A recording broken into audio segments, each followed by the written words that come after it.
नमस्कार दोस्तों, स्वागत है आपका आपके अपने ही यूट्यूब चैनल लक्ष्य क्लासेस पर। रोज की तरह आज भी हम सामान्य हिंदी के कुछ महत्वपूर्ण प्रश्नों पर चर्चा करेंगे। आप सभी लोग जल्दी से जल्दी जुड़ जाइए और सेशन को शेयर कर दीजिए। सभी लोग जल्दी से जल्दी जुड़ जाइए और सेशन को शेयर कर दीजिए ताकि सभी लोग जल्दी से आ सकें और हमारे महत्वपूर्ण प्रश्नों का लाभ उठा सकें।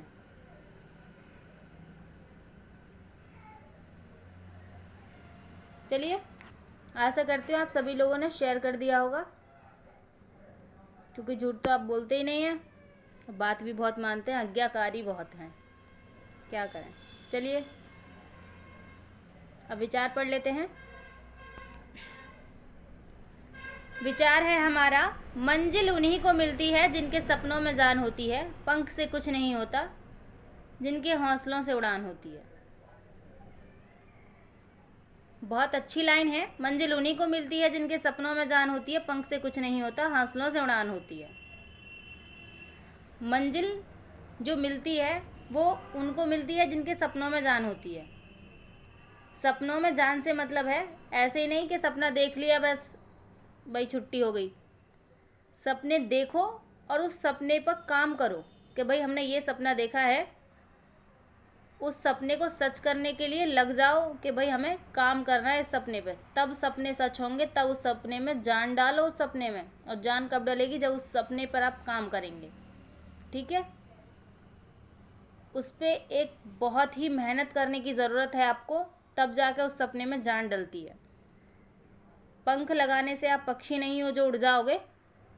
आपको तो अपने हौसलों में उड़ान भरनी है। बस हौसलों को ऐसा बनाना है कि आपको लगे कि भाई आप उड़ रहे हैं। ठीक है, तो आपको मंजिल मिलेगी तब। पहले आप सपने देखिए और उनको पूरा करने की कोशिश कीजिए, बहुत ज़्यादा मेहनत करिए, जब जाके आपके हौसलों में उड़ान भरेगी और आप क्या करेंगे, अपनी मंजिल को पार कर लेंगे। चलिए अब पढ़ लेते हैं, प्रश्न पे आते हैं।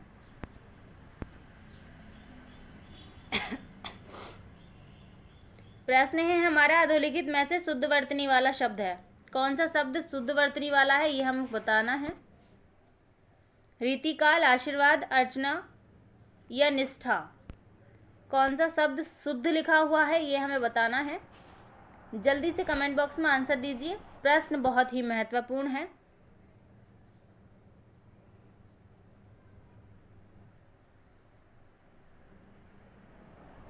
चलिए,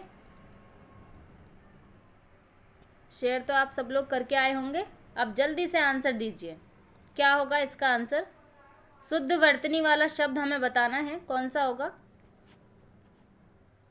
चलिए आंसर ले लेते हैं। क्या रीतिकाल ऐसे लिखा जाता है? नहीं लिखा जाता। क्या आशीर्वाद ऐसे ही लिखा जाता है? नहीं लिखा जाता ना। क्या अर्चना ऐसे ही लिखा जाता है? नहीं लिखा जाता। डी ऑप्शन हमारा सही होगा। निष्ठा शब्द जो है वो बिल्कुल शुद्ध लिखा हुआ है। ठीक है, शुद्ध वर्तनी निष्ठा शब्द की है, बाकी सभी की अशुद्ध वर्तनी है। आपको कमेंट बॉक्स में ये जो 3 बाकी बचे हैं इन सब की शुद्ध वर्तनी लिख के मुझे दिखानी है, कैसे लिखी जाएगी।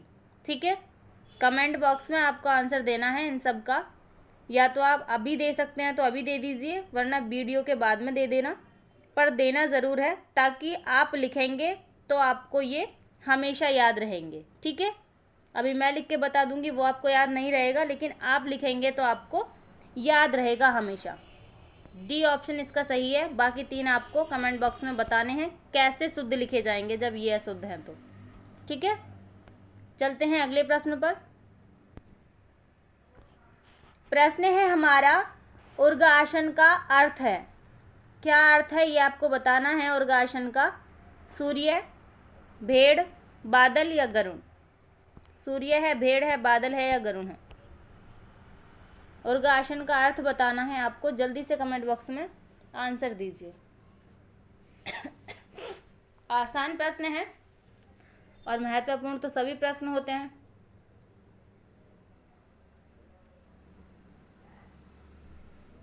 चलिए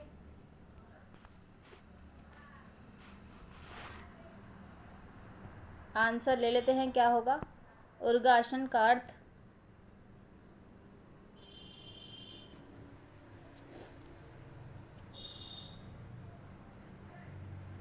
सूर्य नहीं होगा, भेड़ नहीं होगा, बादल नहीं होगा, क्या होगा? डी ऑप्शन हमारा बिल्कुल सही होगा, गरुड़। ठीक है, उड़ने वाला आसन किसके पास है? गरुड़ देव के पास है, तो उर्गासन का अर्थ क्या हुआ? गरुड़। उर्गासन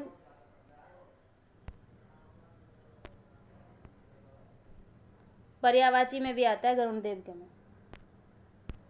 चलते हैं अगले प्रश्न पर।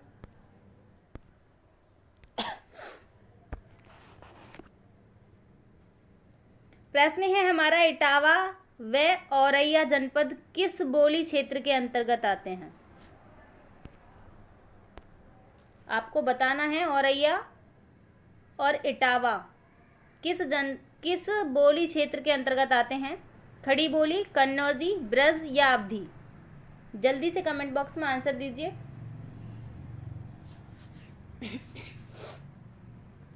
जल्दी से कमेंट बॉक्स में आंसर दीजिए, प्रश्न महत्वपूर्ण है और आपको पता भी होना चाहिए किस बोली के अंतर्गत आते हैं। चलिए आंसर ले लेते हैं। खड़ी बोली के अंतर्गत कौन कौन से आते हैं? मेरठ, मुजफ्फरनगर, सहारनपुर ये आते हैं, तो इटावा और औरैया तो नहीं आए। ब्रज भाषा में कौन कौन से आते हैं? मथुरा, आगरा, अलीगढ़, हाथरस, एटा, मैनपुरी ये सब आते हैं। अवधी बोली में कौन कौन से आते हैं? लखनऊ, बरेली, उन्नाव, प्रयागराज, कौशाम्बी ये सब आते हैं। बी ऑप्शन हमारा बिल्कुल सही होगा, इटावा और औरैया कन्नौजी बोली के क्षेत्र में आते हैं। ठीक है, चलते हैं अगले प्रश्न पर। प्रश्न है हमारा, मनोज पत्र लिखता होगा में कौन सा काल है? काल आपको बताना है कौन सा काल है। अपूर्ण वर्तमान है, सामान्य वर्तमान है, संदिग्ध वर्तमान है या संदिग्ध भूत है? कौन सा ऑप्शन सही है ये आपको बताना है।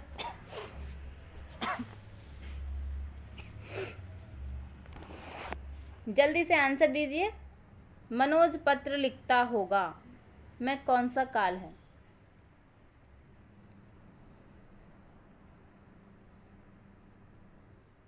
अच्छा प्रश्न है, आंसर दीजिए कौन सा ऑप्शन सही होगा।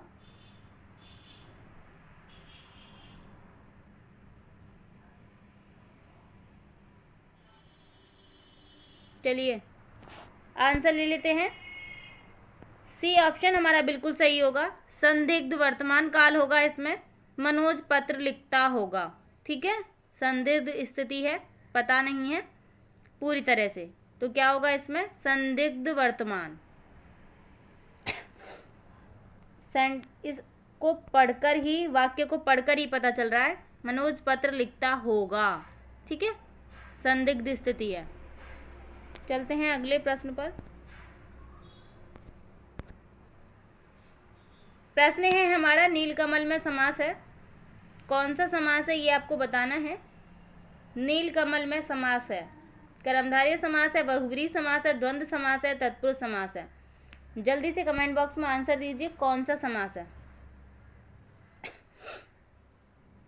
पहले इसका विग्रह कीजिए और फिर आंसर बताइए। अच्छा प्रश्न है।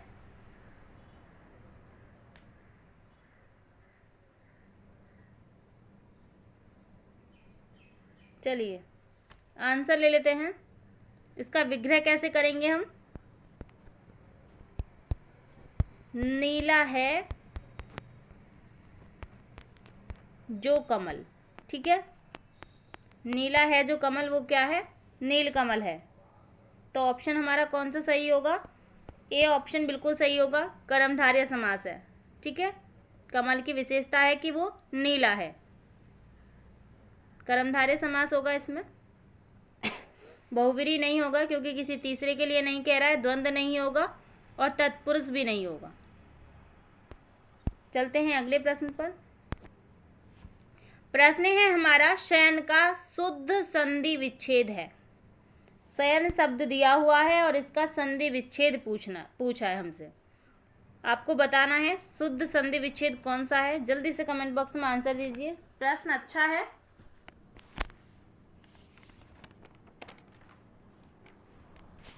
जल्दी से आंसर दीजिए। से धन अन, से धन अयन, से धन अन, से धन अन, कौन सा होगा शयन का संधि विच्छेद? ये भी बताना है शयन शब्द में कौन सी संधि होगी, कौन सी संधि होगी ये भी बताना है शयन शब्द में, और संधि विच्छेद कैसे होगा ये भी बताना है। जल्दी से कमेंट बॉक्स में आंसर दीजिए। मैंने पहले भी बताया है, येरे लेवे जिसमें आते हैं उसमें कौन सी संधि होती है? अयादि संधि होती है। ठीक है, येरे लेवे जिसमें आते हैं उसमें अयादि संधि होती है। ए ऑप्शन हमारा सही है, से प्लस अन इसका संधि विच्छेद होगा, अयादि इसमें संधि होगी। चलते हैं अगले प्रश्न पर।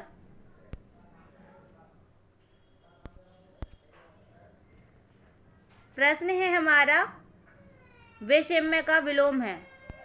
वैषम्य का विलोम बताना है हमें। विषम, साम्य या वेशम या विक्षत, क्या होगा इसका सही विलोम ये आपको बताना है। जल्दी से कमेंट बॉक्स में आंसर दीजिए। वैषम्य शब्द का विलोम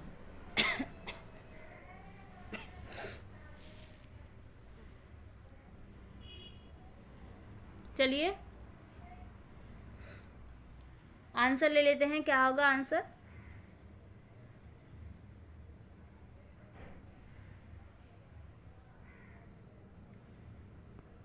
विषम नहीं होगा, वेशम नहीं होगा, विच्छद नहीं होगा। बी ऑप्शन हमारा बिल्कुल सही होगा, साम्य। ठीक है, साम्य इसका विलोम होगा। चलते हैं अगले प्रश्न पर। प्रश्न है हमारा रोगी के लिए खाने योग्य भोजन के लिए एक शब्द बताना है। जो भोजन रोगी खाता है उसके लिए क्या कहते हैं ये आपको बताना है। जल्दी से कमेंट बॉक्स में आंसर दीजिए। पथ्य कहते हैं, पथ कहते हैं, कौड़ी कहते हैं, नीर कहते हैं, क्या कहते हैं ये आपको बताना है। अच्छा प्रश्न है, रोगी के लिए खाने योग्य भोजन।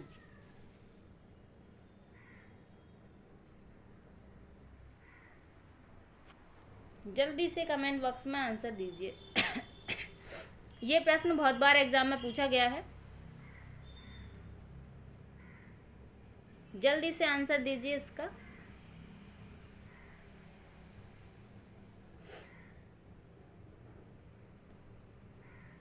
चलिए आंसर ले लेते हैं। ए ऑप्शन हमारा सही होगा। रोगी के लिए खाने योग्य भोजन, उसके लिए एक शब्द पथ्य होता है। ठीक है, पथ्य शब्द होता है जिसका अर्थ होता है रोगी के लिए खाने योग्य भोजन। चलते हैं अगले प्रश्न पर।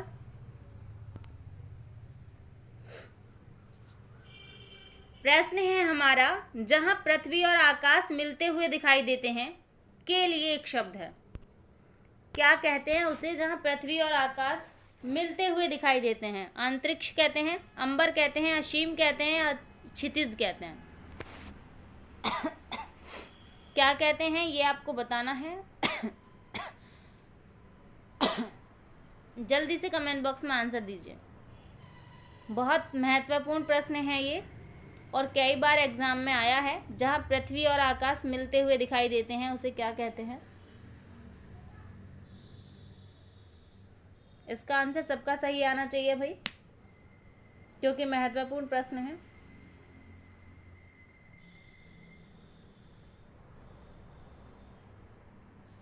चलिए आंसर ले लेते हैं।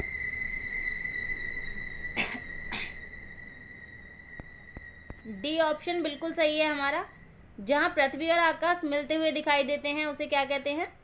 क्षितिज कहते हैं। अंतरिक्ष, अंबर ये तो सब आकाश के पर्यायवाची हैं, लेकिन जहां पृथ्वी और आकाश मिलते हुए दिखाई देते हैं उसे क्या कहते हैं? क्षितिज कहते हैं। चलते हैं अगले प्रश्न पर। प्रश्न है हमारा, चाक्षुष का अर्थ होता है, क्या अर्थ होता है ये आपको बताना है। आँख से संबंध रखने वाला, जो जीव चलने वाला हो, जो बहुत थोड़ा जानता हो, मदिरा पीने वाला। चाक्षुष किसे कहते हैं ये आपको बताना है। ये तो बहुत आसान प्रश्न है, सभी लोगों को इसका आंसर पता होगा, तो जल्दी से कमेंट बॉक्स में आंसर दे दीजिएगा, क्या होगा इसका आंसर। चलिए आंसर ले लेते हैं इसका। बहुत आसान प्रश्न है।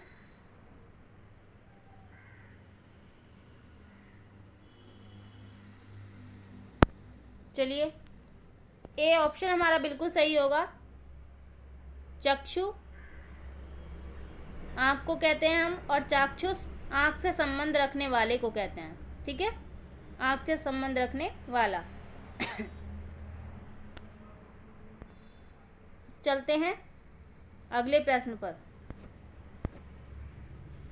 प्रश्न है हमारा, प्रश्नवाचक चिन्ह का प्रयोग किस वाक्य में होगा। किस वाक्य में प्रश्नवाचक चिन्ह का प्रयोग होना चाहिए ये आपको बताना है। केवल मैं ही बस पर नहीं चढ़ पाया, मैं पूरे दिन बिना काम के रहा, मोहन बाजार गया था, अजीत को बाजार क्यों जाना था। कौन सा विकल्प ऐसा है जिसमें प्रश्नवाचक चिन्ह का प्रयोग होना चाहिए था, ये आपको बताना है।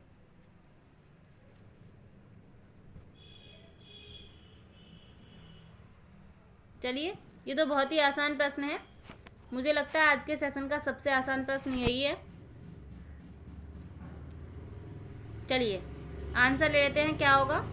डी ऑप्शन बिल्कुल सही है, अजीत को बाजार क्यों जाना है। ठीक है, क्यों आया है इसलिए क्या हो गया, प्रश्नवाचक चिन्ह का इसमें प्रयोग होना जरूरी है। चलते हैं अगले प्रश्न पर। प्रश्न है हमारा, निम्नलिखित में से तद्भव शब्द है। तद्भव शब्द हमें बताना है, कौन सा तद्भव है। चतवाल है, क्षेत्र है, मक्खी है, श्रग है। कौन सा शब्द तद्भव है, जल्दी से कमेंट बॉक्स में आंसर दीजिए।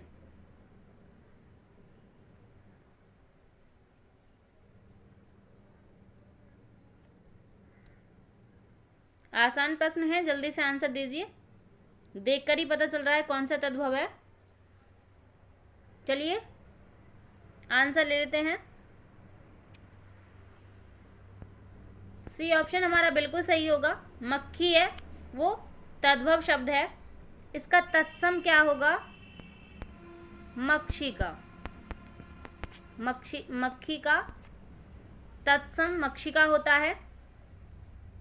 क्षेत्र का तत्सम,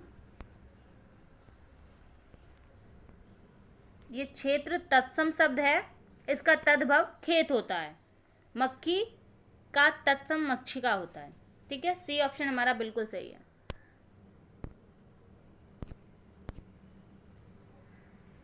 प्रश्न है हमारा, मुंह में राम बगल में छुरी, लोकोक्ति का अर्थ। ये तो सबको ही पता होगा, जल्दी से कमेंट बॉक्स में आंसर दीजिए। मुंह में राम बगल में छुरी, लोकोक्ति का अर्थ पूछा है। ईर्ष्या से जल उठना, लाल पीला होना, दुखी होना, कपटपन होना या कपटपन रखना। जल्दी से आंसर दीजिए, क्या होगा इसका आंसर।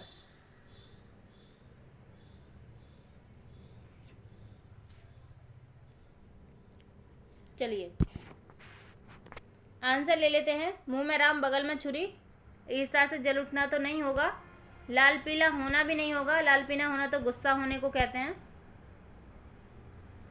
ईर्ष्या से जल उठना ये सीने पे सांप लौटने को कहते हैं। दुखी होना ये भी नहीं होगा, क्या होगा, डी ऑप्शन हमारा बिल्कुल सही है, कपटपन रखना। ठीक है, मुंह में राम बगल में छुरी, इसके लिए ये भी कह सकते हैं बाहर से मित्र जैसा व्यवहार और पीछे पीछे क्या कर रहा है, नुकसान पहुंचा रहा है, कपट है उसके मन में। ठीक है, चलते हैं अगले प्रश्न पर। प्रश्न है हमारा, थाली का बैंगन। से क्या अभिप्राय है? आपको बताना है थाली के बैंगन का अर्थ सिद्धांतहीन व्यक्ति, गोल मटोल, अधिक चिकना, चौड़ा होना। थाली का बैंगन, इसका क्या अर्थ है? जल्दी से कमेंट बॉक्स में आंसर दीजिए।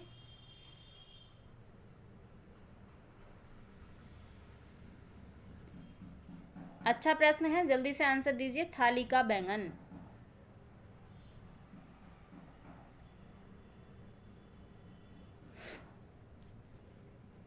चलिए आंसर ले लेते हैं।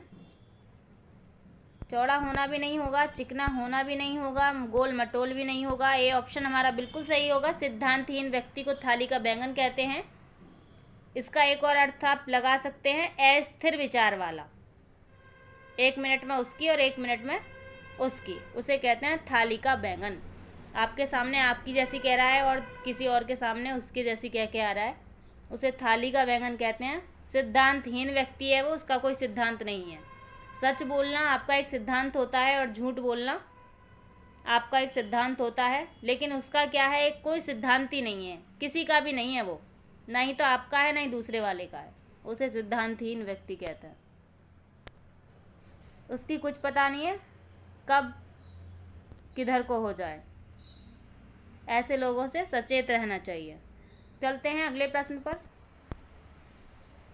प्रश्न है हमारा, वह स्त्री जिसका पति परदेश से आने वाला हो, उसके लिए एक शब्द बताना है। जल्दी से कमेंट बॉक्स में आंसर दीजिए। अच्छा प्रश्न है ये और एग्जाम में बहुत बार पूछा गया है। इसके सभी ऑप्शंस बहुत महत्वपूर्ण हैं और मैं सभी को बताऊंगी। आप पहले इसका आंसर दीजिए। वह स्त्री जिसका पति परदेश से आने वाला हो। ऐसे प्रश्न हमें बहुत ध्यान से देखने की जरूरत होती है। जल्दी से बताइए क्या होगा इसका आंसर।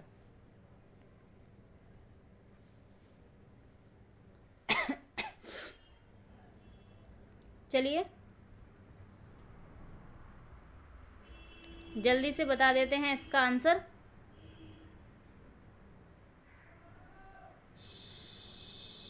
आंसर होगा हमारा क्या, वह स्त्री जिसका पति परदेश से आने वाला हो, उसके लिए डी ऑप्शन बिल्कुल सही होगा। परदेश से आने वाला है, आया नहीं है। अब ये देख लेते हैं कि यदि डी ऑप्शन हमारा सही है तो और जो ऑप्शन है वो किसके लिए है। ठीक है, आगमस्य पति का, उसके लिए है। वह स्त्री जिसका पति परदेश से आने वाला हो, तो आगत पति का किसके लिए है। ठीक है, आगत पति का उसके लिए है। वह स्त्री जिसका पति परदेश से लौटा हो, मतलब घर आ गया है भाई, लौटा हो, जिसका पति परदेश से लौटा हो, आगत पति का कहते हैं उसे। लौट आया है, घर आ गया है। जिसका पति परदेश से आने वाला हो, उसके लिए आगमस्य पति का कहते हैं। लौटा नहीं है अभी, आने वाला है, उसका पति परदेश में ही है। और जिसका पति लौट आया हो, उसके लिए आगत पति का कहते हैं। आशा करती हूँ ये कन्फ्यूजन आपको समझ में आ गया होगा अच्छे से। यदि लौटा है तो आगत पति का है और आने वाला हो तो आगमस्य पति का है। अब देख लेते हैं प्रवर्त्य पति का किसको कहते हैं। वह स्त्री जिसका पति परदेश जाने को हो, उसे प्रवर्त्य पति का कहते हैं। याद रखिएगा, विदेश जाने वाला है, गया नहीं है अभी। और प्रेषित पति का किसे कहते हैं, जिसका पति विदेश गया हो। वह स्त्री जिसका पति विदेश गया हो, जिसका विदेश गया हो उसे तो प्रेषित पति का कहते हैं। प्रवर्त्य पति का किसे कहते हैं, जिसका पति विदेश जाने को हो, गया नहीं है अभी। थोड़ा थोड़ा सा अंतर है दोनों में, लेकिन अंतर है दोनों बातों में। ठीक है, आशा करती हूँ आपको समझ में आ गया होगा। आपको ये नोट कर लेना है नोटबुक में, क्योंकि इनमें बहुत थोड़ा थोड़ा अंतर है, लेकिन अंतर है चारों में। चलते हैं अगले प्रश्न पर। प्रश्न है हमारा, निम्नलिखित में से पुल्लिंग शब्द है कौन सा पुल्लिंग शब्द है ये आपको बताना है। जल्दी से कमेंट बॉक्स में आंसर दीजिए, पुल्लिंग शब्द बताना है आपको। सरसों है, मकई है, सारस है या मूंग है, कौन सा पुल्लिंग शब्द है।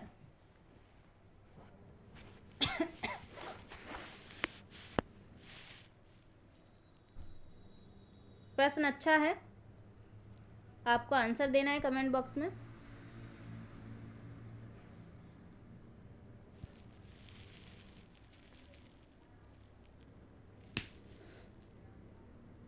चलिए आंसर ले लेते हैं। सी ऑप्शन हमारा सही है, सारस पुल्लिंग शब्द है, बाकी सभी स्त्रीलिंग शब्द हैं। आपको एक बात नोट करके लिखनी है, अनाजों के नाम पुल्लिंग शब्द होते हैं, अनाजों के नाम पुल्लिंग होते हैं, जैसे गेहूं, चावल, बाजरा आदि, ये सब क्या है, पुल्लिंग है। सरसों, मकई, मूंग, अरहर, ये सब क्या है, स्त्रीलिंग है, अपवाद स्वरूप हैं। ये अपवाद में आते हैं, क्योंकि अनाज पुल्लिंग में आते हैं, ये भी अनाज हैं लेकिन स्त्रीलिंग में आ रहे हैं, तो इन्हें अपवाद स्वरूप रखा गया है स्त्रीलिंग में। सरसों, मकई और मूंग, अरहर भी आती है इनमें, ठीक है। ये अपवाद स्वरूप स्त्रीलिंग है, लेकिन है स्त्रीलिंग, सरसों भी, मकई भी और मूंग भी। तो सारस हमारा क्या हो गया, पुल्लिंग शब्द हो गया। चलिए चलते हैं अगले प्रश्न पर।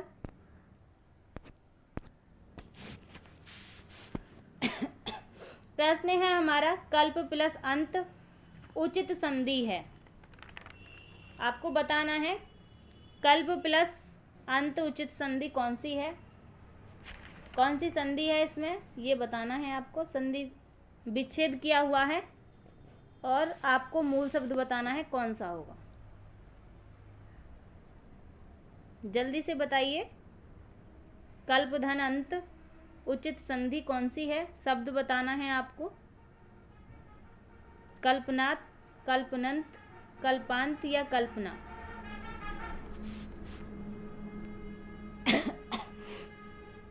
चलिए आंसर ले लेते हैं।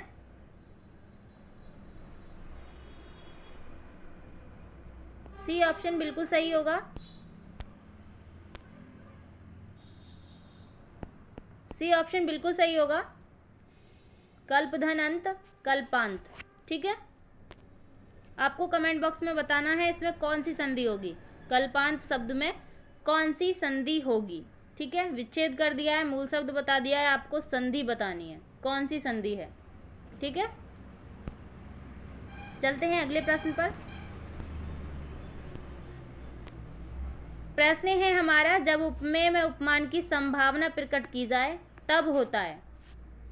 उपमेय में उपमान की संभावना प्रकट की जा रही है और पूछा है कि क्या होता है। उपमा अलंकार होता है, रूपक अलंकार होता है, दीपक अलंकार होता है, उत्प्रेक्षा अलंकार होता है। कौन सा अलंकार होता है ये आपने बताना है। अच्छा प्रश्न है, एग्जाम में ऐसे प्रश्न बहुत पूछे जाते हैं, आपको आंसर बताना है कौन सा आंसर सही होगा।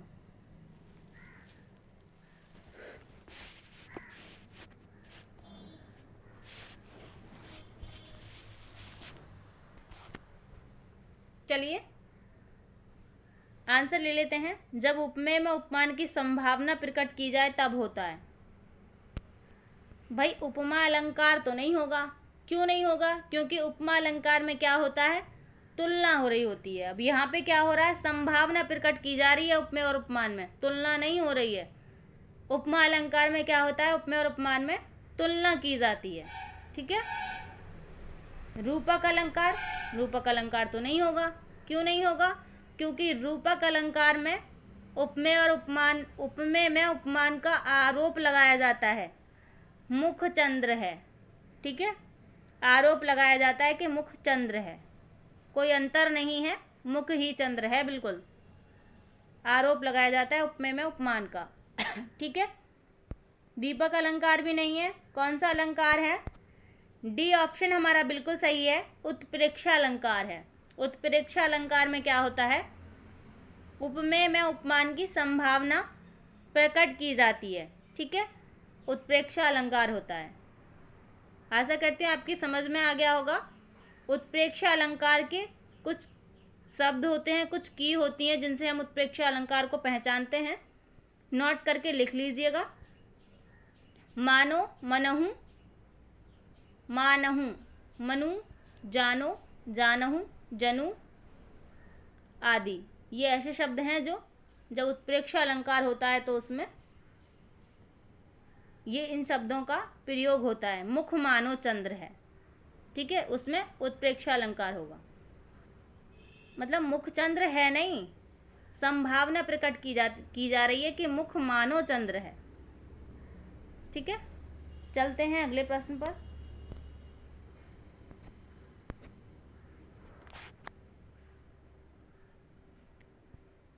प्रश्न है हमारा, उत्तर प्रदेश में आलय खंड के नाम से कौन सा काव्य प्रचारित है? आलय खंड के नाम से कौन सा काव्य प्रचारित है, ये आपको बताना है। हमीर रासो, परमाल रासो, पृथ्वीराज रासो या खुमान रासो? अच्छा प्रश्न है, उत्तर प्रदेश से संबंधित प्रश्न है, ये आपको बताना है। जल्दी से कमेंट बॉक्स में आंसर दीजिए। आलय खंड के नाम से किसे जाना जाता है? कल ही मैंने पढ़ाया है, ये ज़्यादा दूर नहीं गया है, अभी कल की वीडियो में ही मैंने बताया है। चलिए आंसर ले लेते हैं। हमीर रासो नहीं होगा, पृथ्वीराज रासो नहीं होगा, खुमान रासो नहीं होगा। क्या होगा? बी ऑप्शन हमारा बिल्कुल सही होगा, परमाल रासो। ठीक है, जनिक द्वारा लिखित है ये। जगनिक द्वारा लिखित क्या है? वीर रस का काव्य है। ठीक है, इसमें बहुत सारे युद्धों का वर्णन है, शायद 52 युद्धों का वर्णन है, इसलिए इसे क्या कहते हैं? आलय खंड भी कहते हैं। परमाल रासो, बी ऑप्शन हमारा बिल्कुल सही है। कई बार ये भी पूछा गया है, कल की वीडियो में ही था ये। परमाल रासो किसकी रचना है? तो जनिक की रचना है, जगनिक। चलते हैं अगले प्रश्न पर। प्रश्न है हमारा, माधुर्य गुण की किस रस में उपस्थिति होगी? आपको कमेंट बॉक्स में आंसर बताना है। आज के सेशन का लास्ट प्रश्न है, माधुर्य गुण की किस रस में स्थिति होगी, ये आपको बताना है। करुण रस और रौद्र रस में, श्रृंगार रस व करुण रस में, श्रृंगार रस और वीर रस में, शांत रस या वीर रस में। माधुर्य गुण किस रस में होता है, ये आपको बताना है।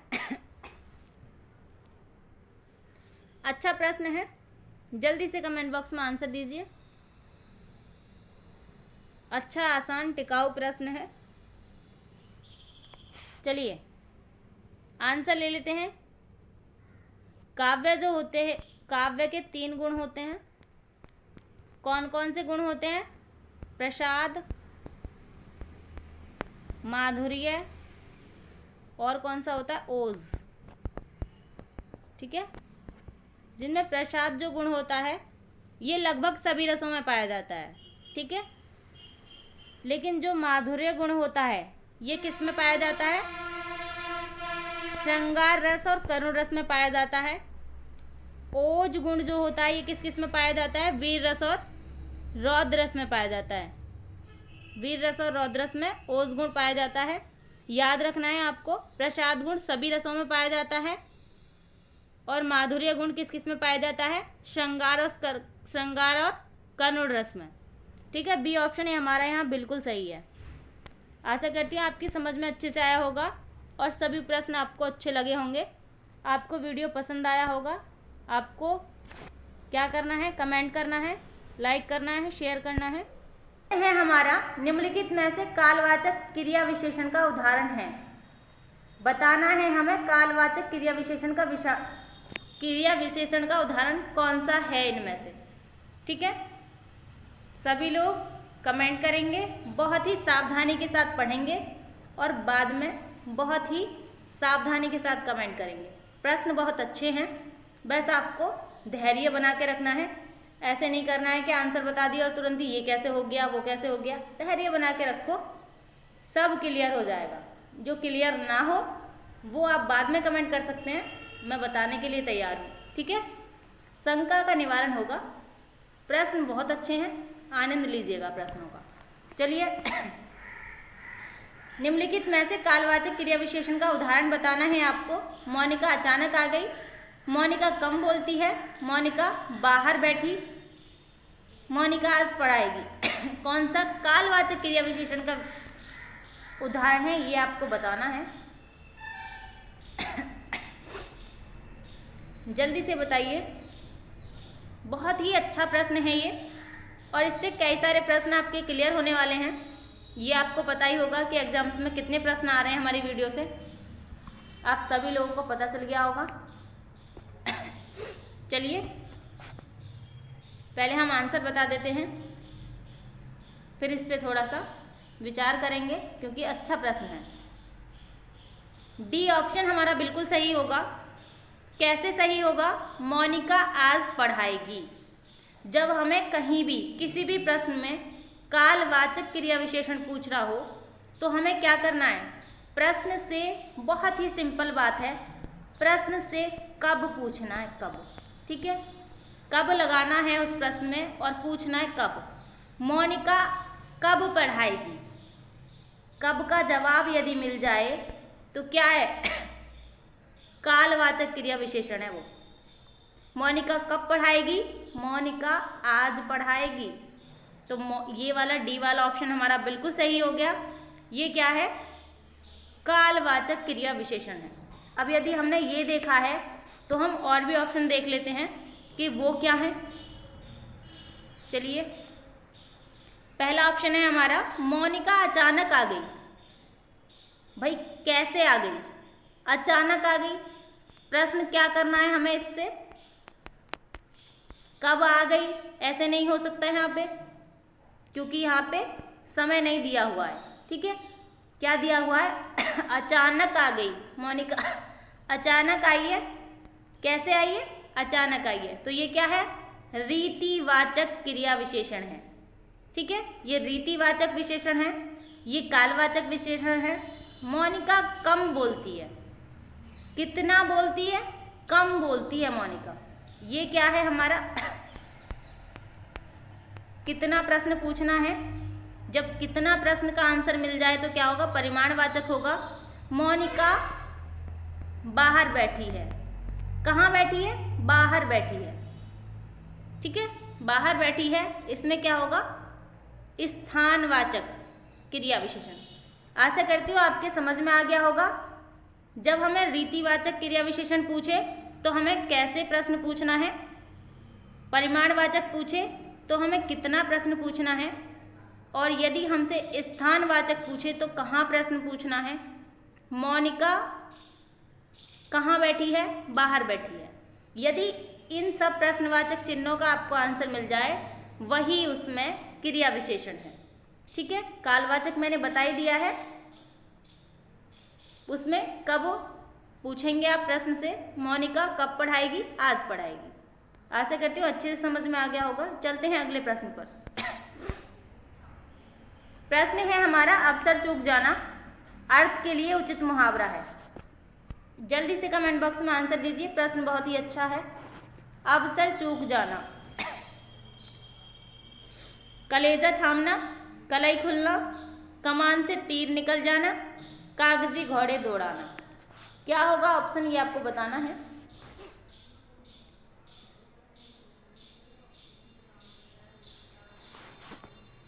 अच्छा प्रश्न है।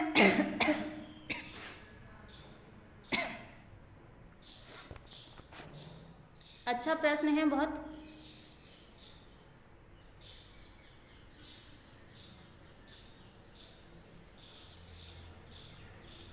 चलिए आंसर ले लेते हैं इसका।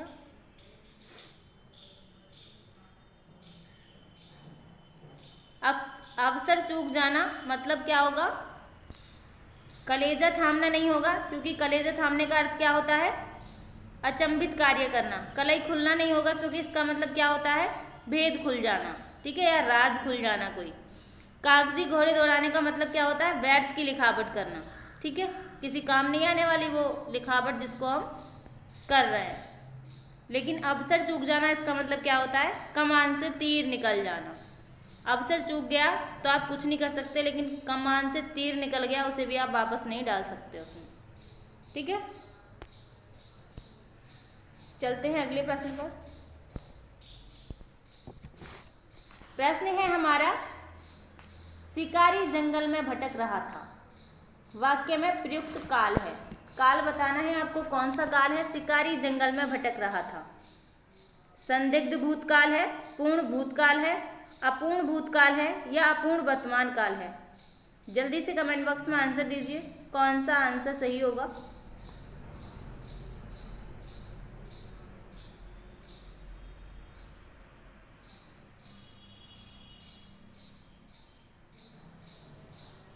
चलिए आंसर ले लेते हैं।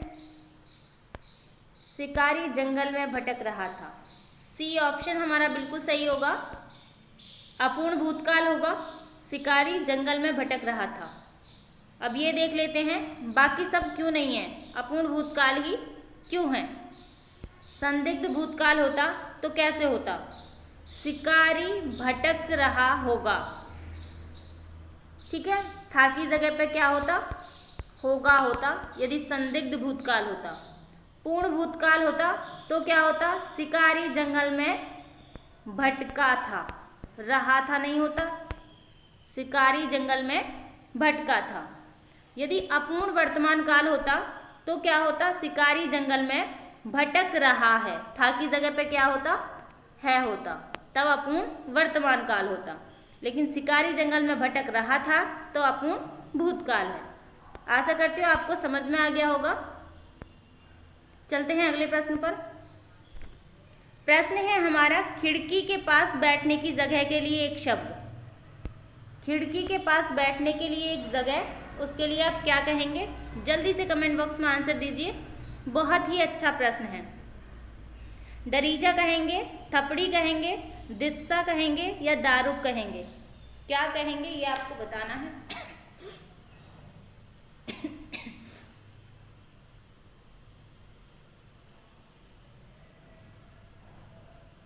बहुत अच्छा प्रश्न है, जल्दी से कमेंट बॉक्स में आंसर दीजिए।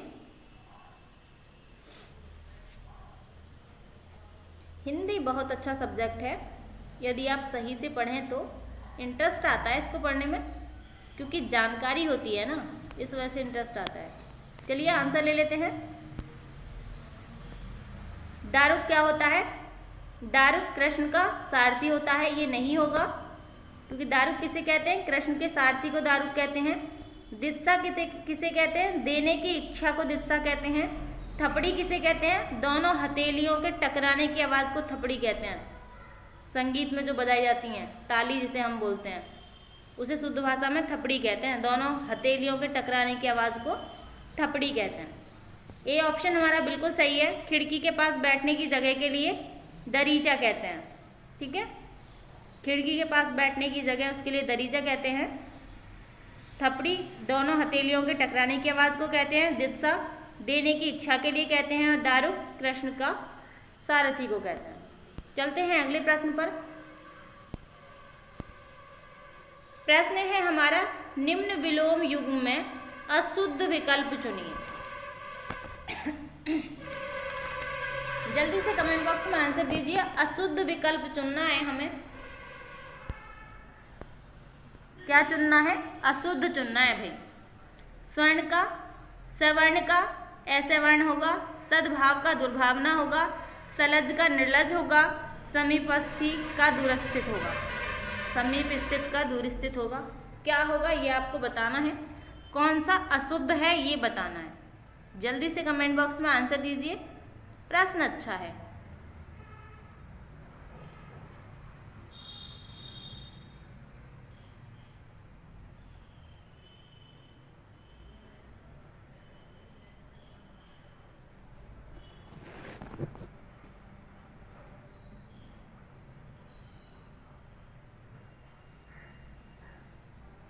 चलिए आंसर ले लेते हैं, क्या होगा। सवर्ण का ऐसे वर्ण सही है, सलज का निर्लज भी सही है, समीप स्थित का दूर स्थित भी सही है, सद्भावना का दुर्भावना नहीं होगा, ये गलत है, और अशुद्ध ही हमें चुनना है। सद्भावना का दुर्भावना क्यों नहीं होगा? यदि ये नहीं होगा तो क्या होगा, ये भी देख लेते हैं। सद्भावना दुर्भावना का सद्भावना होगा, सद्भाव का दुर्भाव होगा। ठीक है, ये जातिवाचक है और ये भाववाचक, दुर्भाव। ठीक है, सद्भाव का दुर्भाव होगा और ये दुर्भावना है तो इसका सद्भाव नहीं सद्भावना ही होगा। ठीक है, आशा करती हूँ आपकी समझ में आ गया होगा, अच्छे से समझ में आ गया होगा, क्योंकि भावना का नाम आ गया है भाई। भावना बहुत अच्छी लड़की है और क्लास भी टाइम से करती है रोज। बहुत ही परिस्थितियों के बीच में घिरी हुई है लेकिन फिर भी क्लास रोज करती है। उससे आपको कुछ सीखना चाहिए। उसके पास फ़ोन नहीं है खुद का, कोचिंग में आके दूसरों के फ़ोन लेती है जब जाके क्लास करती है। बहुत अच्छी लड़की है। चलिए चलते हैं अगले प्रश्न पर।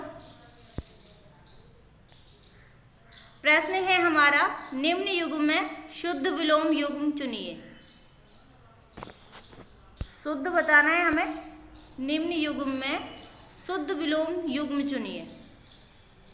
क्या होगा? शुद्ध, ज्ञान का अज्ञानी होगा, क्षर का अक्षर होगा, ज्ञ का अज्ञात होगा, क्षुद्र का दंड होगा। शुद्ध बताना है आपको। जल्दी से कमेंट बॉक्स में आंसर दीजिए। जो बताना है उस पर पहले गोला कर लेते हैं। शुद्ध बताना है।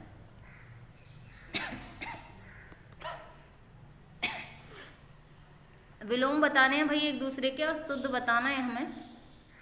जल्दी से कमेंट बॉक्स में आंसर दीजिए। प्रश्न बहुत ही अच्छा है, देखने में भले ही आसान लग रहा होगा लेकिन अच्छा प्रश्न है। चलिए आंसर पे बात कर लेते हैं। शुद्ध पूछ रहा है। शुद्ध हमारा ऑप्शन होगा बी, क्षर का अक्षर होता है विलोम। क्षर जिसका नाश हो सके और अक्षर जिसका नाश ना हो सके। ठीक है, अब ये देख लेते हैं ये क्यों गलत हैं और ऑप्शन ये शुद्ध क्यों नहीं है। शुद्ध इसलिए नहीं है क्योंकि ज्ञान का विलोम अज्ञान होता है, अज्ञानी नहीं होता। ठीक है, ज्ञान का अज्ञान होता है, अज्ञानी नहीं होता। ज्ञ का अज्ञेय होता है, अज्ञात नहीं होता। ठीक है, क्षुद्र का दंड नहीं होता ना। क्या होता है? क्षुद्र का विशाल होता है और दंड का क्षमा होता है। क्षुद्र का मतलब विशाल होता है और दंड का क्षमा होता है। आशा करती हूँ आपको समझ में आ गया होगा। बहुत अच्छा प्रश्न है ये। ऑप्शन बी यहाँ पे हमारा बिल्कुल सही था। चलते हैं अगले प्रश्न पर। प्रश्न है हमारा, शुद्ध का चयन करें। शुद्ध का चयन करना है हमें। कौन सा शुद्ध है? जल्दी से कमेंट बॉक्स में आंसर दीजिए। 4 ऑप्शन लिखे हुए हैं, कौन सा शुद्ध है ये आपको बताना है। दुरावस्था सही है, पुनरुत्थान सही है, तत्वावधान सही है या लघुत्तर सही है?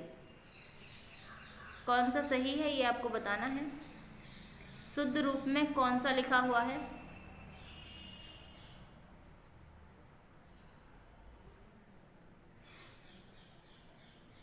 चलिए आंसर ले लेते हैं।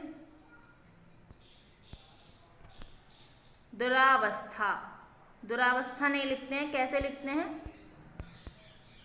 दुर्वस्था। ठीक है, ऐसे लिखते हैं शब्द को। आ लगा के अशुद्ध होता है ये। पुनरुत्थान नहीं होता है, पुनरुत्थान होता है। उ की मात्रा लगती है, ए की मात्रा नहीं लगती है। ठीक है, पुनरुत्थान होता है भाई, ये आदत है। समझ में आ गया होगा। सी ऑप्शन हमारा बिल्कुल सही है।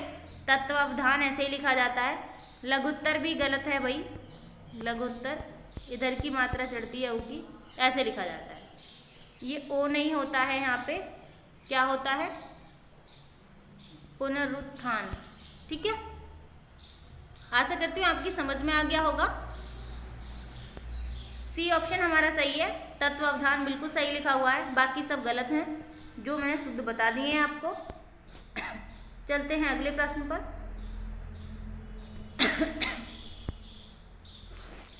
प्रश्न है हमारा, माता जी ने अभी अभी भोजन किया है। वाक्य में प्रयुक्त काल है।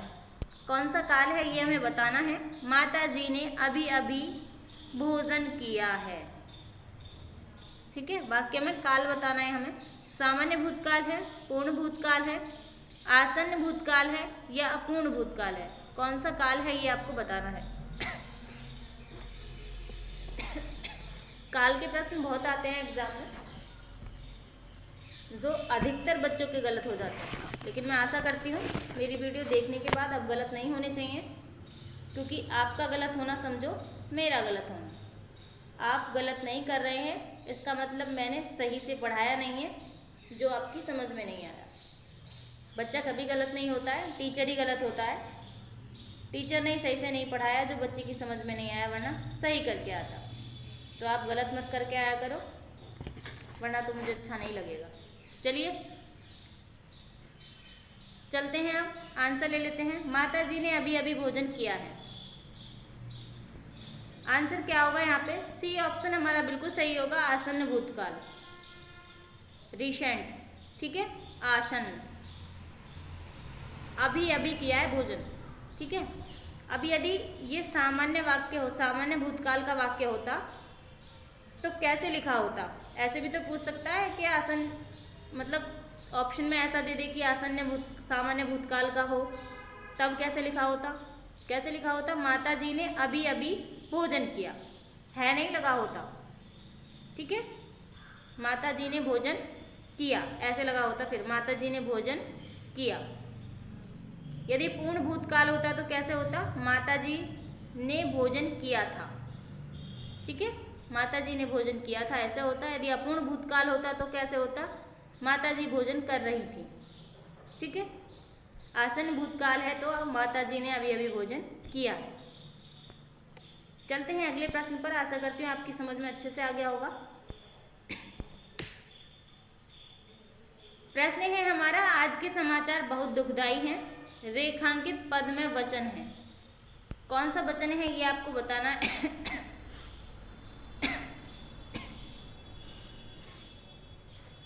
बहुवचन है, एक वचन है, दोनों हैं या इनमें से कोई नहीं।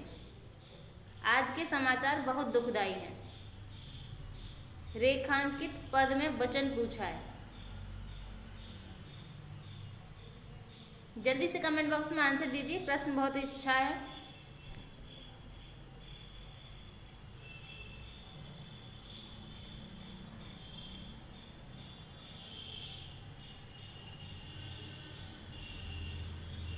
चलिए आंसर ले लेते हैं। ए ऑप्शन हमारा बिल्कुल सही होगा। समाचार शब्द क्या है? बहुवचन है। ठीक है, चलते हैं अगले प्रश्न पर।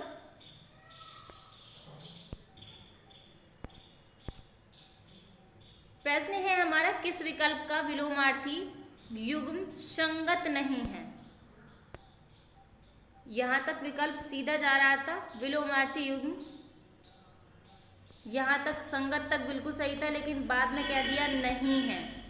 अब कुछ बच्चे ऐसे हैं जो बस इतना ही पढ़ेंगे, संगत तक, और नहीं है वो नहीं पढ़ेंगे, तो उनका गलत हो जाएगा। लेकिन पूरा पढ़ना है आपको। प्रश्न किस विकल्प का विलोमार्थी युग्म संगत नहीं है पूछा है। अब जल्दी से कमेंट बॉक्स में आंसर दीजिए, कौन सा संगत नहीं है? चिरंतर का निरंतर, तीव्र का मंथन, ममता का निर्ममता, जरा का शैशव।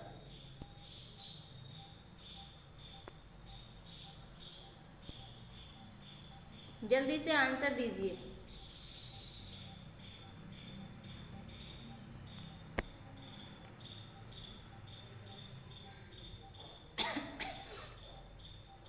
चलिए आंसर ले लेते हैं, क्या होगा हमारा आंसर? तीव्र। चलिए, जरा का शैशव होता है, बिल्कुल सही है। कैसे सही है ये देख लेते हैं। जरा का मतलब होता है बुढ़ापा और शैशव का मतलब होता है शैशवावस्था। ठीक है, ये विलोम है एक दूसरे के, ये बिल्कुल सही है। शैशवावस्था और बुढ़ापा, जरा का मतलब बुढ़ापा होता है। ममता का निर्ममता बिल्कुल सही है। ममता का मतलब होता है जिसमें ममता हो, और निर्ममता का मतलब होता है या तो जिसमें ममता नहीं है या बिना ममता वाला। ठीक है। शब्द मम होता है, कई बार ये भी पूछ लेता है कि ममता शब्द में मूल शब्द कौन सा है, तो मम शब्द होता है, ता प्रत्यय लगा होता है, लेकिन निर्ममता में उपसर्ग भी है और प्रत्यय भी है। निरुपसर्ग है और ता प्रत्यय है जब निर्ममता शब्द बना है। तीव्र का मंथन बिल्कुल सही है। तीव्र का मतलब तेज गति होता है और मंथन का मतलब मंद गति होता है। ठीक है। लेकिन चिरंतर का निरंतर सही नहीं है। क्यों सही नहीं है? चिरंतर का मतलब भी जो लंबे समय से चलता आ रहा है और निरंतर का मतलब भी जो लंबे समय से चला आ रहा है। तो क्या है, ये तो समानार्थी हैं भाई, विलोम नहीं है। ठीक है। ए ऑप्शन हमारा बिल्कुल सही होगा। संगत कौन से नहीं है? पहला ऑप्शन हमारा संगत नहीं है। ठीक है। ये दोनों क्या है? समानार्थी हैं। इन दोनों का मतलब जो लंबे समय से चला आ रहा है। चलिए चलते हैं अगले प्रश्न पर।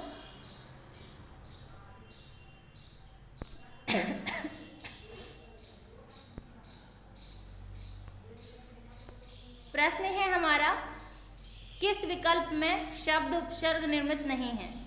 आपको बताना है किस विकल्प में शब्द उपसर्ग निर्मित नहीं है। ठीक है। जल्दी से कमेंट बॉक्स में आंसर दीजिए। जल्दी से कमेंट बॉक्स में आंसर दीजिए। प्रजान्तक, प्राचीन, दर्शन, ध्वनि, दुपट्टा, दोनाली, वैरूप्य, शाब्दिक, कमजोर, वैणिक, समीप्य, सारस्वत। जल्दी से कमेंट बॉक्स में आंसर दीजिए। कौन कौन से विकल्प में ऐसे ऑप्शन हैं जिनमें उपसर्ग नहीं है? चलिए आंसर ले लेते हैं। प्रजातंत्र, प्राचीन और दर्शन, तीनों में उपसर्ग हैं। प्रजान्तक, इसमें दो उपसर्ग हैं, प्र, जा। प्र भी उपसर्ग है और जा भी उपसर्ग है। प्र, जा प्लस अंतक जब बनेगा प्रजान्तक शब्द। ठीक है। प्राचीन में प्रा उपसर्ग है और चीन शब्द है। दरअसल में आपको पता ही है, दर उपसर्ग है और असल शब्द है। ध्वनि, दुपट्टा, दोनाली, इन तीनों शब्दों में दो उपसर्ग है। ठीक है। वैरूपिया में दो उपसर्ग हैं, वी उपसर्ग है, रूप मूल शब्द है और यह प्रत्यय है। ठीक है। उपसर्ग भी है और प्रत्यय भी है। वैरूप्य शब्द में वी उपसर्ग है, रूप मूल शब्द है और यह प्रत्यय है। वैरूप्य। शाब्दिक में श उपसर्ग है और अब मूल शब्द है और धिक प्रत्यय है। ठीक है। कमजोर शब्द में कम उपसर्ग है और जोर मूल शब्द है। अब ऑप्शन आ जाता है डी, क्योंकि तीनों ऑप्शन कट चुके हैं, इनमें क्या है? उपसर्ग है। अब ये पूछ रहा है उपसर्ग निर्मित नहीं है। डी ऑप्शन हमारा सही होगा। डी ऑप्शन में तीनों शब्द ऐसे हैं जिनमें प्रत्यय लगा है। ठीक है। वाणिक में वाणी प्लस इक प्रत्यय लगा है। समीप्य में समीप प्लस य। शाश्वत में सारस्वत प्लस ए। ठीक है। आशा करती हूँ आपकी समझ में आ गया होगा। डी ऑप्शन हमारा सही है। चलते हैं अगले प्रश्न पर। प्रश्न है हमारा, अल्प प्राण वर्णों में सम्मिलित है। अल्प प्राण वर्णों में सम्मिलित नहीं है, ये आपको बताना है। कौन से वर्ण ऐसे हैं जो अल्प प्राण वर्णों में सम्मिलित नहीं हैं? जल्दी से कमेंट बॉक्स में आंसर दीजिए। कौन से ऐसे वर्ण हैं इनमें जो अल्प प्राण में सम्मिलित नहीं है? सम्मिलित नहीं है का मतलब है जो महाप्राण है। चलिए जल्दी से आंसर दीजिए।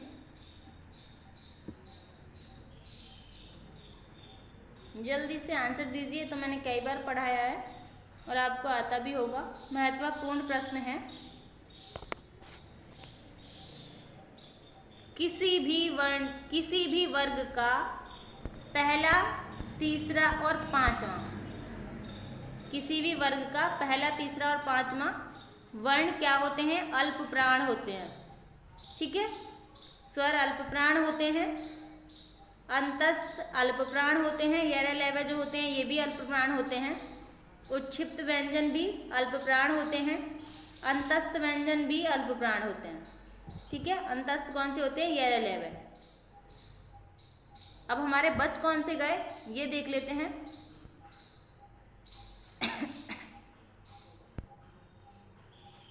बी ऑप्शन हमारा बिल्कुल सही है, ये महाप्राण होंगे। ठीक है, ये अंतस्थ में आ गए, ये उच्छित में, और जो पांचवा वर्ण होता है हर वर्ग का उसमें आ गए हैं ये 1 2 3 1 3 5 में आ गए हैं। तो बी ऑप्शन हमारा बच गया है। तो बी ऑप्शन क्या है? ये शब्द है ध और फ, ये महाप्राण है। आशा करती हूँ समझ में आ गया होगा। ऊष्म वर्ण भी महाप्राण होते हैं, श और है, तीनों श और है ये महाप्राण वर्णों में आते हैं। चलते हैं अगले प्रश्न पर। प्रश्न है हमारा असंगत विलोम युग्म चुनिए। असंगत चुनना है आपको, कौन सा है? जल्दी से कमेंट बॉक्स में आंसर दीजिए।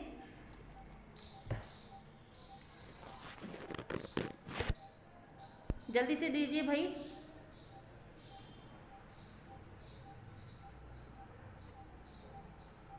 अतल का वितल होता है, बिल्कुल सही है। अत का इति होता है, बिल्कुल सही है। अक्षत का विक्षत होता है, बिल्कुल सही है। ये ऑप्शन हमारा गलत है, असंगत यही है। अधम का महान नहीं होता है। ठीक है, अधम का मतलब होता है नीच, और इसका विलोम क्या होगा? उत्तम, श्रेष्ठ या निरधम। चलिए चलते हैं अगले प्रश्न पर। एक और इसमें मैं महत्वपूर्ण बात बता देती हूँ, यदि आ गई है सामने तो। ये जो इति दिया हुआ है कई बार ये पूछ लेता है। ये जो इति दिया हुआ है इसका मतलब है समाप्त।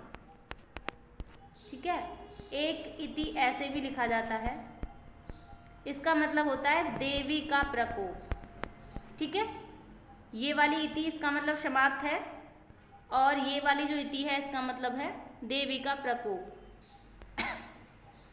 चलिए चलते हैं अगले प्रश्न पर। प्रश्न है हमारा हिंदी वीर काव्य के रचयिता कौन है? जल्दी से कमेंट बॉक्स में आंसर दीजिए। कौन है? नामवर सिंह है, रामनरेश त्रिपाठी हैं, रामचंद्र शुक्ल हैं, टीकम सिंह तोमर हैं। कौन है? जल्दी से आंसर दीजिए।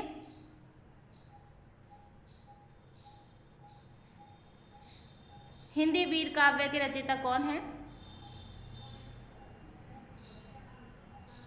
डी ऑप्शन हमारा बिल्कुल सही होगा, टीकम सिंह तोमर हैं। चलिए चलते हैं अगले प्रश्न पर। प्रश्न है हमारा किस शब्द में उपसर्ग एवं प्रत्यय दोनों का प्रयोग हो रहा है? ऐसा शब्द बताना है जिसमें उपसर्ग और प्रत्यय दोनों का प्रयोग हुआ हो। ठीक है, जल्दी से कमेंट बॉक्स में आंसर दीजिए। कौन सा शब्द ऐसा है जिसमें उपसर्ग और प्रत्यय दोनों लगे हैं? बहुत आसान प्रश्न है, आप सभी को पता होगा। जल्दी से कमेंट बॉक्स में आंसर दीजिए।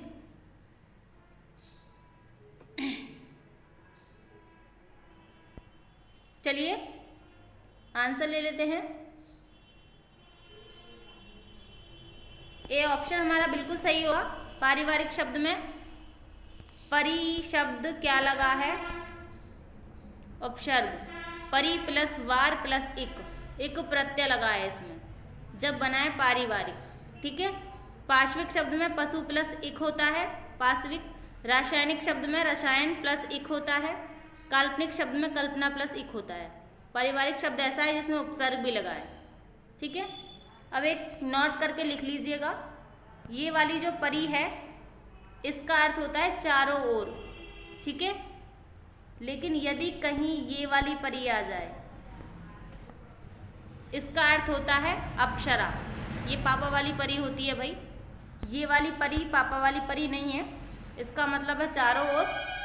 जो पारिवारिक में लगी है इस वाली परी का मतलब चारों ओर है, लेकिन यदि ये परी ऐसे लिखी जाए तो इसका मतलब अप्सरा होता है, उसे आप पापा वाली परी कह सकते हैं। ये भी एग्जाम में पूछा जाता है। चलते हैं अगले प्रश्न पर।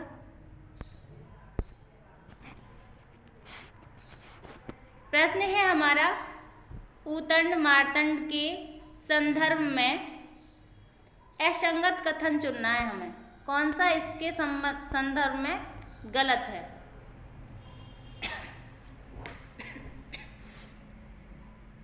वैसे ये उतंड मार्तंड है क्या, ये आपको बताना है कमेंट बॉक्स में, और ये भी बताना है कि इसके संदर्भ में कौन सा ऑप्शन गलत है।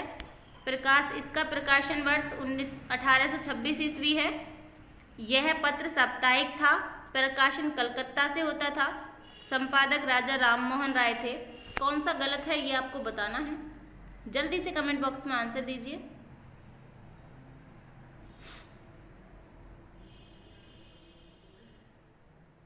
चलिए आंसर ले लेते हैं।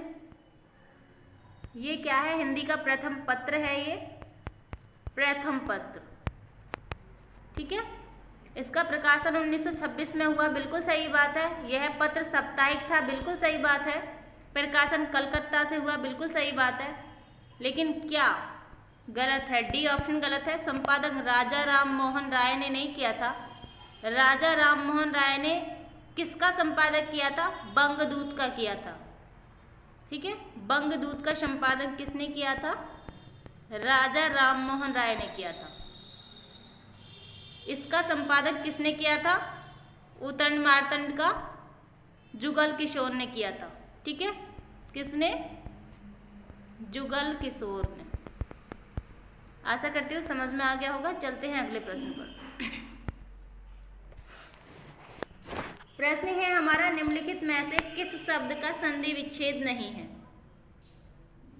किसका संधि सही नहीं है ये आपको बताना है। जल्दी से कमेंट बॉक्स में आंसर दीजिए।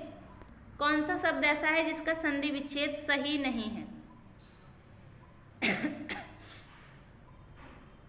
विधन इक्षित विक्षित, मध्यधन अवधि मध्यावधि, अधि प्लस ए अध्यधन ए आध्याय, विंध्य धन अचल विंध्यांचल। कौन सा शब्द ऐसा है जिसका संधि विच्छेद गलत है ये आपको बताना है। जल्दी से बताइए भाई। सेशन को शेयर भी कर दीजिए। कहेंगे नहीं तो क्या करोगे नहीं आप? ये तो गंदी बात होती है। आप तो अच्छे बच्चे हो ना, जल्दी से शेयर कर दीजिए।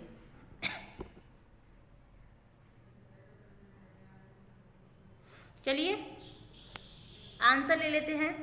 विधन इक्षित विक्षित होता है, बिल्कुल सही है। मध्यधन अवधि मध्य अवधि होता है, ये भी सही है।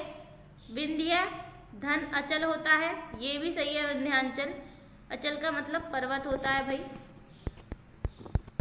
लेखपाल के पेपर में आ गया था ये। विंध्य धन अचल होता है, अचल का मतलब पर्वत होता है, विंध्यांचल हो जाता है, ठीक है। बिल्कुल सही है ये। सी ऑप्शन हमारा गलत है। कैसे गलत है? कि अधिधन ए नहीं होगा, ये ए का कहाँ से लाएगा? अधिधन आय होगा, अध्याय तब बनेगा, ठीक है। अधिधन ए नहीं होगा, अधिधन आय होगा तब अध्याय बनेगा। चलते हैं अगले प्रश्न पर।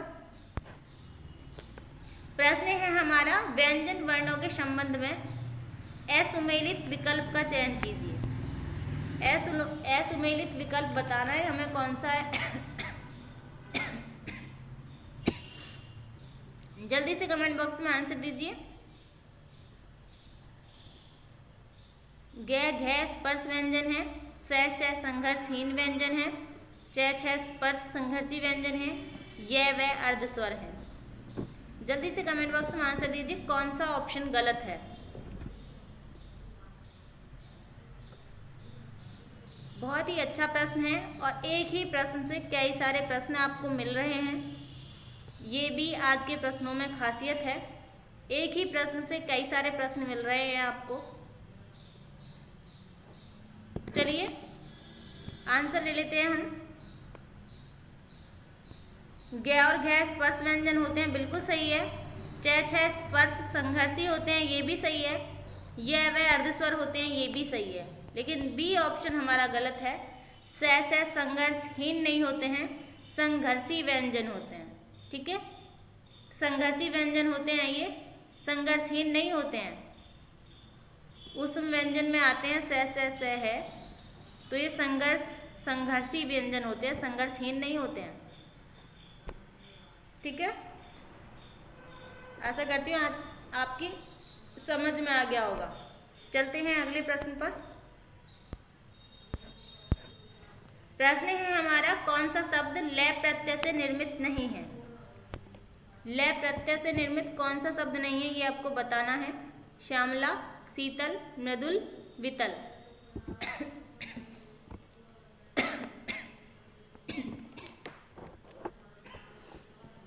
कौन सा शब्द ऐसा है जो लय प्रत्यय से निर्मित नहीं है? जल्दी से कमेंट बॉक्स में आंसर दीजिए। बहुत ही अच्छा प्रश्न है और आसान भी है। चलिए आंसर ले लेते हैं हम लोग। श्यामला में भी श्याम मूल शब्द है और लय प्रत्यय है। शीतल में भी शीत शब्द है और लय प्रत्यय है। मृदुल में मृदु शब्द होता है और लय प्रत्यय होता है। लेकिन वितल जो शब्द है इसमें वी उपसर्ग लगा हुआ है, तल मूल शब्द है, प्रत्यय नहीं है, इसमें उपसर्ग लगा हुआ है। ठीक है, डी ऑप्शन हमारा बिल्कुल सही होगा। चलते हैं अगले प्रश्न पर। आज के सेशन का लास्ट प्रश्न है और बहुत ही महत्वपूर्ण प्रश्न है। ये प्रश्न आपको बहुत सारी जानकारी देने वाला है। क्रिया के संबंध में असंगत युग्म है। असंगत हमें बताना है। अनिल कपिल को पत्र लिखता है, द्विकर्मक क्रिया है।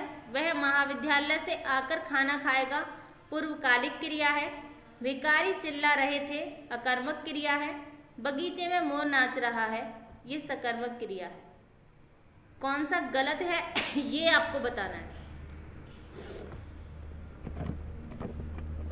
जल्दी से कमेंट बॉक्स में आंसर दीजिए, कौन सा गलत है।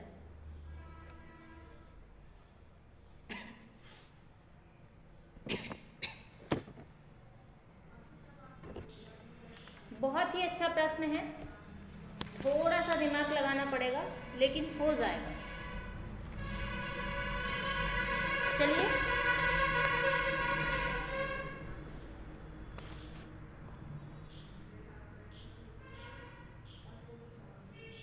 आंसर ले लेते हैं। पहला ऑप्शन देखते हैं सबसे पहले। अनिल कपिल को पत्र लिखता है, द्विकर्मक क्रिया है। द्विकर्मक क्रिया है क्या ये? द्विकर्मक क्रिया का मतलब है इसमें दो कर्म हैं। कैसे हैं दो कर्म हमें ये देख लेते हैं। अनिल कपिल को, कपिल भी कर्म है यहाँ पर और पत्र भी कर्म है। ठीक है, अनिल कपिल को पत्र लिखता है, द्विकर्मक क्रिया है भाई, दो कर्म है यहाँ पर। ठीक है, वह महाविद्यालय से आकर खाना खाएगा, पूर्वकालिक क्रिया है। पूर्वकालिक क्रिया बता रहा है ये कैसे है।